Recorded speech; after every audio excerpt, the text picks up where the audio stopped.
মনে রাখবেন, এর আগে কখনো আপনারা ক্ষমতার প্রতিদ্বন্দ্বী হবেন এটা কেউ মনে করতো না। মনে করতো একটা ইফেক্টিভ দল হিসেবে এরা বেঁচে থাকবে এতটুকু।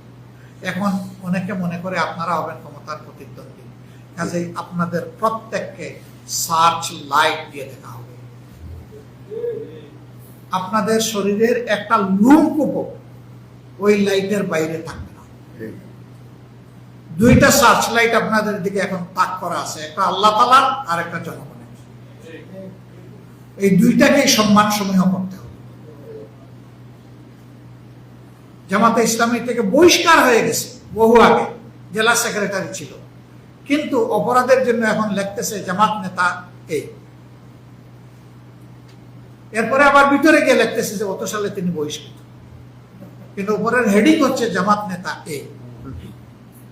আবার অন্য দলের নেতাই কাজ করেছে, বলতেছে যে এই কাজ করতে গিয়ে জনগণের হাতে ধৃত এবং পিটুনি খেয়েছেন, কিন্তু কে খেয়েছেন, কোন দল, এটা বলে না। ভিতরে গেলে আপনি পাবেন যে কোন দল। এই হলো ডিফারেন্স। সাদা কাপড়ে দাগ বেশি লাগে না? দাগ বেশি লাগে। সাদা কাপড় যারা পরে তারা খুবই সতর্ক থাকে যে আমার যেন কোনো দাগ না লাগে, কিন্তু অল্প দাগ লাগলেও ভাসে বেশি, দৃশ্যমান হয়ে বেশি।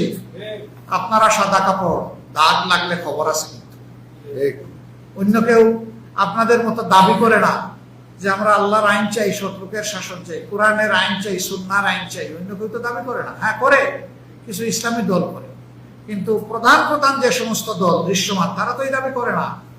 তো তাদের গায়ে যদি একটা জামা থাকে আর সেখানে যদি দাগ লাগে, তাহলে ওইটা নিয়ে কেউ ঘাটাঘাটি করবে না, কিন্তু বলবে, মানুষ বলবে তারা তো এমনই। কিন্তু আপনার এখানে যখন দাগ লাগবে তখন কিন্তু আপনাকে কেউ ছেড়ে কথা বলবে। আমি বলবো মানুষের ভয়ে নয়, আল্লাহর ভয়ে আমরা যেন ওই দাগ মুক্ত থাকতে পারি। আল্লাহ আমাদের